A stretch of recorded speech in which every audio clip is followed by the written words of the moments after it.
Hi there, आज मैं आपके लिए लेकर आया हूँ FIN 611 एडवांस फाइनेंशियल अकाउंटिंग के मिड टर्म के सॉल्व्ड एमसीक्यूज। और ये सॉल्व्ड एमसीक्यूज सीरीज की वीडियो है। कोशिश की गई है जितने भी ये सॉल्व्ड एमसीक्यूज इनके आंसर्स आपको करेक्टली प्रोवाइड किए जाएं, और अगर आप इनको खुद से मैच कर लें आपके लिए और भी बेटर होगा। इससे आपकी प्रैक्टिस भी होगी और अगर इसके बाद भी कोई मिस्टेक होगी वो भी आपके सामने आएगी। इसमें सबसे पहला ये है कि जो डेबिट साइड होती है ब्रांच स्टॉक अकाउंट की, वो इंडिकेट करती है इनमें से किस ऑप्शन को। सो इसका जवाब है इनफ्लो ऑफ स्टॉक। और उसके बाद ये कि जो रेंट है और रेट्स हैं एलोकेट होते हैं और अपॉर्शन होते हैं to the different departments on the basis of, किन बेसिस के ऊपर, वो है एरिया और इस फ्लोर स्पेस ऑक्युपाइड। उसके बाद ये है कि इनमें से कौन सा जो है वो ट्रू है with respect to the sacrifice ratio के हवाले से। सो इसका करेक्ट ऑप्शन है कि old profit ratio minus new profit ratio. और उसके बाद है हमारे पास कि अब ब्रांच जो कि वर्क करती है independent to the head office, वो जानी जाती है किस तौर पे, किस नाम से जानी जाती है, इन्वेस्टमेंट सेंटर। उसके बाद ये कि इंडिविजुअल्स या फिर इंस्टीट्यूशंस विद एक्टिविटीज़ के साथ अदर देन ट्रेड के अलावा जाने जाते हैं किस क्या कहा जा सकता है, यानी उनको वो है नॉन ट्रेडिंग कंसर्न्स। उसके बाद ये कि इनमें से कौन सा मेथड जो है प्रॉफिट कैलकुलेशन का वो क्वाइट सिमिलर है to the single entry system under branch accounting के, वो है इनकम स्टेटमेंट सिस्टम। उसके बाद ये कि अंडर सिंगल एंट्री सिस्टम इनमें से कौन सा जो है वो प्रिपेयर्ड होता है in order to have an idea, ताकि आइडिया हो फाइनेंशियल पोजीशन के बारे में एक पार्टिकुलर डेट में, यानी कि फाइनेंशियल पोजीशन के बारे में आइडिया हो एक पार्टिकुलर डेट में, और ये बनता है अंडर सिंगल एंट्री सिस्टम। सो ये है स्टेटमेंट ऑफ अफेयर्स। उसके बाद ये है कि इनमें से कौन सा जो है वो रीजन अकर होता है वो चेंज करेगा वो कॉन्स्टिट्यूशन जो है पार्टनरशिप का, वो है रिटायरमेंट होना एक एग्जिस्टिंग पार्टनर का। उसके बाद ये कि जो कैपिटल फंड है नॉन ट्रेडिंग कंसर्न का, वो इक्वल है किसके, एसेट्स माइनस लाइबिलिटीज के। उसके बाद ये कि इनमें से कौन सा जो है वो ऑप्शन ऐसा है जो कि इस्तेमाल होता है एक्सट्रैक्ट करने के लिए जो ओपनिंग बैलेंस है फिक्स्ड एसेट का सिंगल एंट्री सिस्टम में, वो है स्टेटमेंट ऑफ अफेयर्स।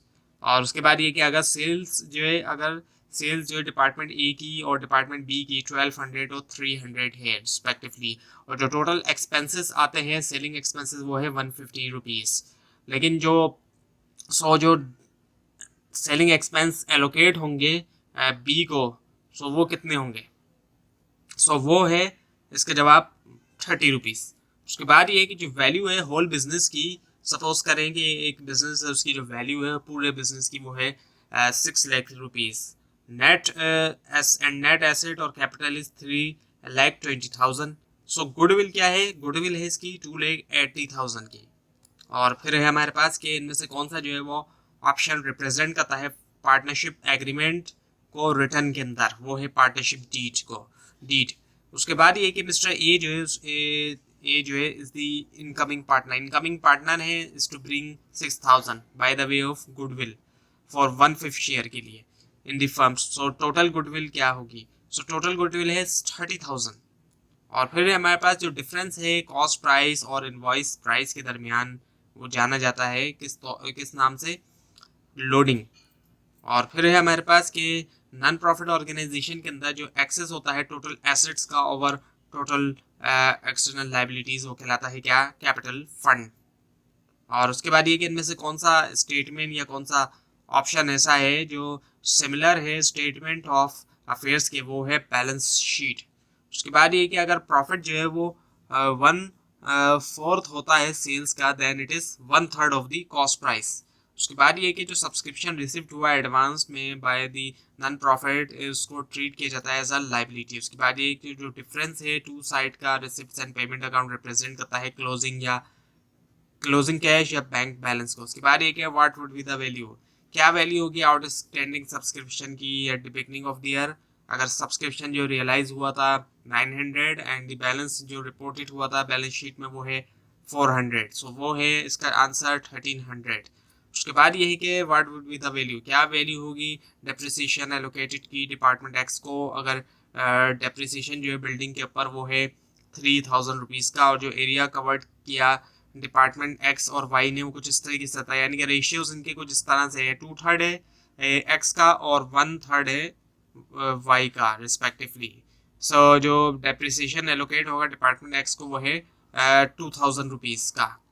उसके बाद ये कि इनमें से कौन सा ऑप्शन जो है वो ट्रू इंडिपेंडेंट ब्रांच के बारे में वो है कि बुक्स जो है वो प्रिपेयर्ड होती हैं ऑन डबल एंट्री सिस्टम।